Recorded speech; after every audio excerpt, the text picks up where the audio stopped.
Well, hello everybody. How y'all doing? I'm doing all right. There's a topic I want to discuss with you today, and it's very hard to upload videos here, so I need to stay on topic. So I have notes, and so if I'm looking over here, that's why. If you are triggered by topics of self-abuse, addiction, anxiety, depression, those sorts of things, please watch responsibly. I want to preface this by saying that I think tarot is an amazing tool. It can be an amazing tool for self-discovery, for self-analysis, for motivation, problem solving, connecting with something greater than yourself. It can be an amazing tool, but it can also be a way that you use to abuse yourself. As someone who has anxiety and depression, I have self-harm throughout my life. And I have an addictive personality, it's very easy to start doing that. And I understand that there are times when you should not be reading for yourself. However, when you are in the middle of one of these episodes, it's very easy to reach for a deck, and just the shuffling itself calms me down.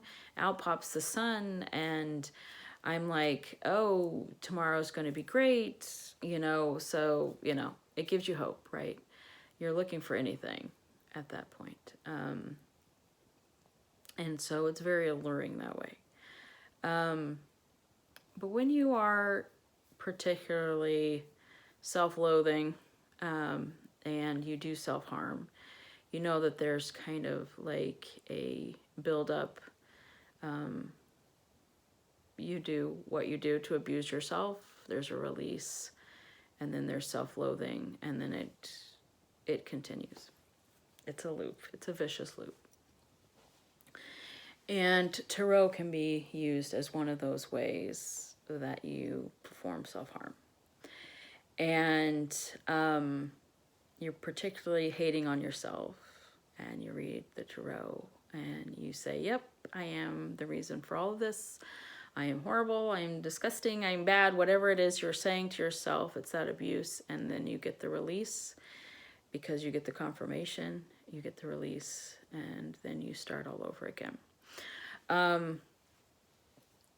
I have seen this with myself, not only in personal readings, but with watching pick-a-piles. They're very addictive. I love my pick-a-pile peeps, but yeah, it gets very addictive with that also. And then they tell you you're closing out a karmic cycle, and you're like, yeah, everything is my fault.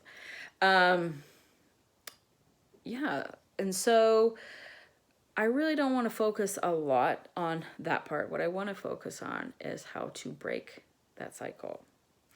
When you're in a loop, you have to cut the loop. You have to break the loop. You have to make a space. And so there are a lot of things you can do. If you start recognizing this in yourself, number one, put away the cards. If you can't do that, or don't feel like you need to be that extreme, then set yourself up with some boundaries. Only read the positive meanings of the card and do not intuit them. Because when you're in that loop, you are not intuiting. You are putting a meaning on those cards and using it to abuse yourself. So, while other people say don't give only positive readings, this is not your everyday case. And if you want to continue reading for other reasons, for motivation or as a daily thought, then you are, give yourself the parameter of, I will only see this as a positive card. For example, one of my trigger cards is the Four of Cups. When I first started reading, one of the people I followed said that card is the spoiled brat card, and ungrateful spoiled brat card. And that was quite upsetting to me every time I got the card. That I would be like, what am I so ungrateful for? I'm so ungrateful. I don't even know what I'm ungrateful for. And so instead, if I get, if I'm going through one of those periods and I want to shuffle the cards and pull out a card, then I see it as saying that I see what I have, and I'm deciding if what is coming in, do I want that in my life or not, you know? Something like that. Stop watching pick-a piles. Stop getting readings. If you really feel you need a reading, then make sure you're going to somebody that is uplifting and and even say to the reader, this is what I'm going through. I kind of need this reading for uplifting purposes only. But really, if you are addicted to the readings, or you are addicted to the negative connotations, and you need to stop. You need to stop the readings. Meditate. I hate it when people tell me to meditate. If you are feeling like you get a reading and it triggers something in you, or if you are feeling like you have to get a reading to get a fix, because, you know, self-abuse is a fix, then you meditate. Stop the loop, stop the thought process. Someone here with ADD, I cannot concentrate for more than 2 minutes. It's very hard for me to meditate. But I did see someone who suggested a way of meditating that has really helped me. And that is, you can imagine a tree, everything about the tree. So you're not focused on just the bark, let's say. You are focused on the bark, the branches, the leaves, the sound of the wind going through it. So your mind, that is always racing, is able to keep going, but you're still focused on the tree.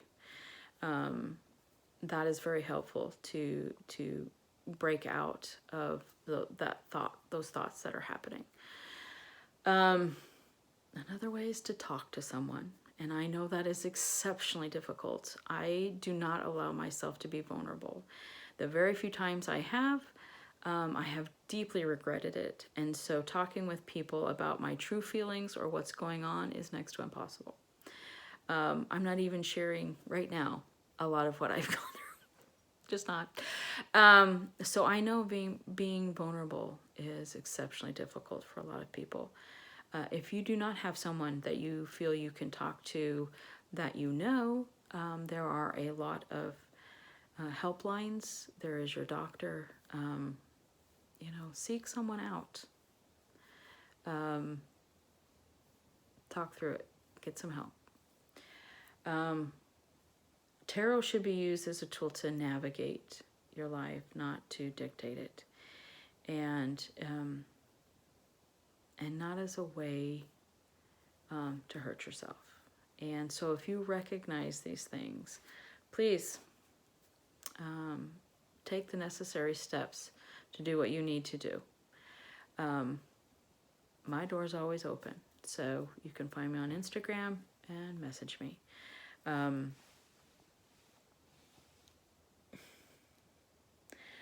I hear a lot of the saying that your thoughts are not you. And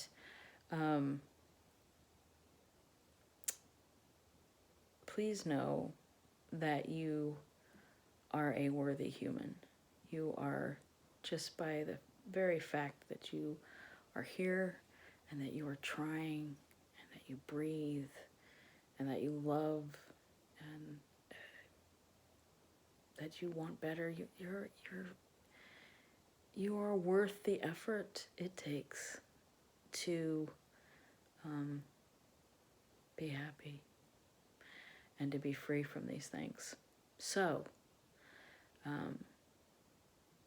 my Christmas wish for you is that if you recognize this in yourself, that you get the help you need and do what you need to do to break the cycle. You are worth more than those behaviors. So, anyway, I love you all. Have a good one. Catch you later.